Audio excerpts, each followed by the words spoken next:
اب ہم نے حقائق کو سمجھنا، اور حقائق ایسے ہیں کہ ہم ایک امن پسند قوم ہیں، امن پسند ملک ہیں، اور ہم نے ہمیشہ اپنے ملک کے اندر امن قائم کرنے کے لیے بہت ساری قربانیاں دی ہیں، اور ہر وہ جنگ ہم نے جیتی ہے جو دہشت گردی کے خلاف ہے۔ لیکن اگر دشمن جو ہے وہ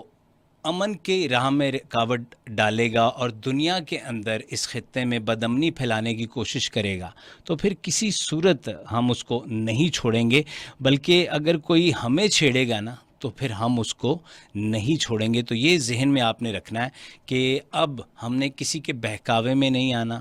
اور کسی بھی قسم کی کوئی وار، وہ ہائبریڈ ہو، وہ سوشل میڈیا کی ہو، کہیں بھی کوئی ایسی چیز جو ہمارے ذہنوں کو متزلزل کرے، اس کا وہیں پر منہ توڑ جواب دیں، کسی کے ہاتھوں میں نہیں کھیلنا۔ کوئی غلط رومرز جو اگر پھیلا رہا ہے تو اس کی باتوں میں نہیں آنا، اور ہم نے ہمیشہ کوشش یہی کرنی ہے کہ ہم اپنے ملک کے اندر امن کو قائم رکھیں، اور اگر کوئی بھی کسی قسم کا باہر سے جارحیت کا